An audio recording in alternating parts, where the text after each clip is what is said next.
नमस्कार दोस्तों, आज हम हिंदी साहित्य लेखन परंपरा में आगे शुरू करने जा रहे हैं जॉर्ज अब्राहम ग्रियर्सन के बारे में। तो देखो, ये जो विद्वान है ये मूलतः अंग्रेज विद्वान थे और इन्होंने हिंदी साहित्य लिखा। ठीक है दोस्तों, तो देखो इनकी जो रचना का नाम है वो क्या है? The modern vernacular literature of northern Hindustan, ये इनकी रचना का नाम है। ये प्रकाशन 1888 ईस्वी में हुआ था और एक स्वतंत्र रूप में 1889 में हुआ था, लेकिन इसका सही सन 1888 ही माना जाता है। ठीक है दोस्तों, अब देखो ये जो भाषा है, ये जो बुक लिखी गई है, इसके नाम से पता लग रहा है कि लिटरेचर तो अंग्रेजी में है, तो इसकी मूलतः जो भाषा है वो अंग्रेजी। और ये जो विद्वान है जॉर्ज ग्रियर्सन, ये भी अंग्रेजी विद्वान थे, लेकिन इन्होंने हिंदी साहित्य लिखा है। ठीक है दोस्तों, फिर देखो दूसरी बात जो इनकी बुक में थी वो क्या थी कि ये वैज्ञानिक शैली में लिखा गया था। हालांकि वैज्ञानिकता का प्रभाव कम था, लेकिन ये वैज्ञानिक शैली को अपनाया गया, इन्होंने वैज्ञानिक शैली में लिखा गया।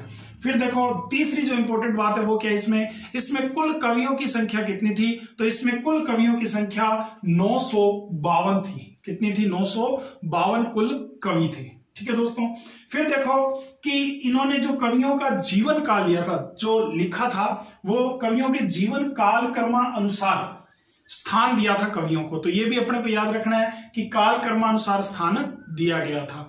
फिर देखो इनकी किताब की जो अगली बात थी वो इंपॉर्टेंट है, काल विभाजन।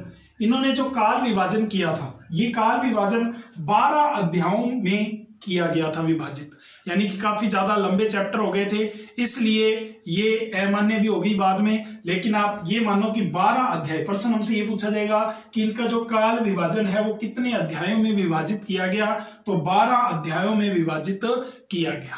ठीक है दोस्तों, फिर देखो एक प्रश्न जो पेपरों में बहुत बार आता है, नेट वगैरह की परीक्षा में भी आया हुआ है और हिंदी की प्रत्येक बड़ी परीक्षा में ये प्रश्न पूछा जाता है, वो क्या है? तो देखो कि भक्ति काल को हिंदी साहित्य का स्वर्ण काल कहने वाले सर्वप्रथम इतिहासकार कौन थे? George Grierson. ये प्रश्न कई बार पूछा जाता है कि सर्वप्रथम हिंदी साहित्य का स्वर्ण काल, भक्ति काल को कहा गया है, ये किसने कहा? तो किसने कहा? जॉर्ज ग्रियर्सन ने। ठीक है दोस्तों, तो इस तरह से हमने आज जॉर्ज अब्राहम ग्रियर्सन के जो बुक है उसके अंदर मुख्य मुख्य तथ्य देखे हैं। अब इसके बाद हम बात करते हैं मिस्र बंधुओं की। ठीक है दोस्तों, तो अब देखो अपने मिस्र बंधु की बात करते हैं। मिस्र बंधु 3 भाई थे और तीनों भाइयों का नाम है, नंबर 1 पंडित गणेश बिहारी मिश्र, दूसरा है राव राजा श्याम बिहारी मिश्र, तीसरा है राय बहादुर डॉक्टर सुखदेव बिहारी मिश्र। अब देखो ये तीनों नाम याद रखने हैं, गणेश, ठीक है, श्याम और सुखदेव। पिछली बार यूजीसी नेट के अंदर एक प्रश्न पूछा गया था कि निम्न में से मिस्र बंधुओं में शामिल नहीं था। ध्यान से सुनना, मैंने क्या बोला? निम्न में से मिस्र बंधुओं में शामिल नहीं था, और उसमें चौथा जो नाम दे रखा था वो कृष्ण बिहारी मिश्र दे रखा था। तो देखो यहाँ पर गणेश बिहारी मिश्र है, श्याम बिहारी मिश्र है और डॉक्टर सुखदेव बिहारी मिश्र है, लेकिन यहाँ पे कृष्ण बिहारी मिश्र नहीं है, तो वही सही ऑप्शन था और वही सही उत्तर था। तो इस तरह से ये प्रश्न पूछा गया था यूजीसी नेट में। ठीक है दोस्तों, तो आप समझ गए होंगे, तो अपने को याद रखना है कि मिस्र बंधु जो थे ये 3 भाई थे और इनमें से पहला पंडित गणेश बिहारी मिश्र, दूसरे राव राजा श्याम बिहारी मिश्र और तीसरा राय बहादुर सुखदेव बिहारी मिश्र।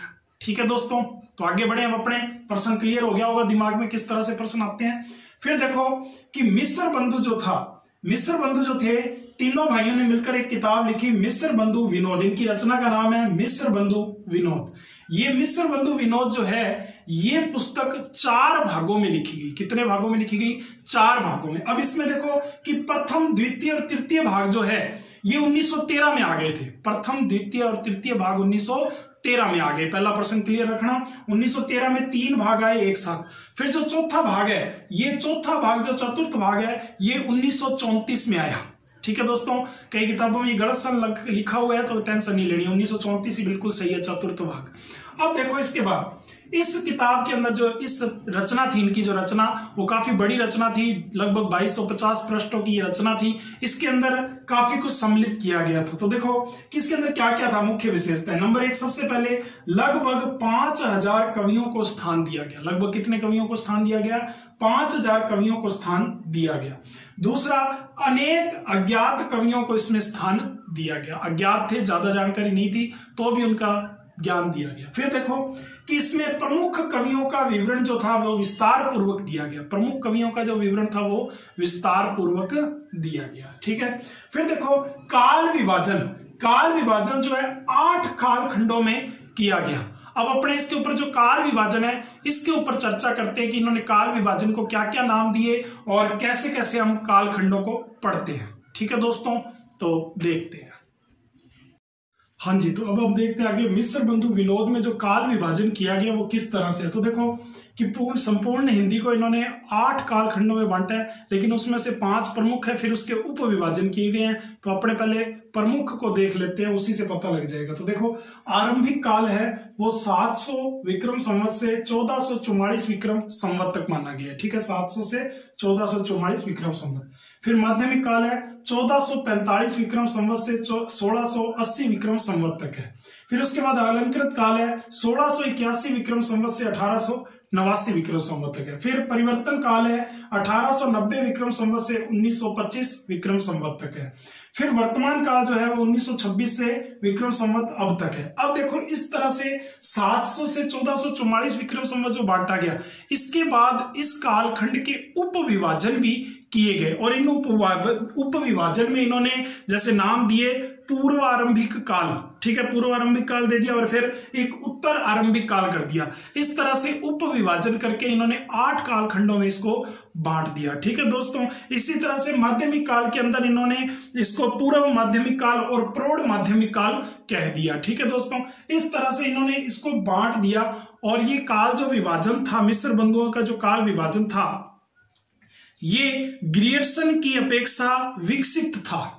ठीक है, ग्रियर्सन की अपेक्षा क्या था, विकसित था। और इसके काल विभाजन जो वर्तमान में स्वीकार नहीं किया गया, इसका कारण क्या था, इसके 2-3 कारण है, 2 प्रमुख कारण है, जिसमें से इसमें हिंदी को पीछे ले जाकर अपभ्रंश काल को समाविष्ट कर दिया गया। अपभ्रंश काल को इसमें मिला दिया गया, समाविष्ट कर दिया गया। एक कारण तो ये था इसको ना मानने का। दूसरा, कालों के नामकरण एक जैसी पद्धति पर नहीं किए गए। कालों के नामकरण एक जैसी पद्धति पर नहीं किए गए। जैसे आरंभिक काल व अलंकृत काल उप विभाजन में पूर्व और उत्तर जोड़ दिया गया। ठीक है दोस्तों, तो इस तरह से इसमें इसको मान्य नहीं किया गया।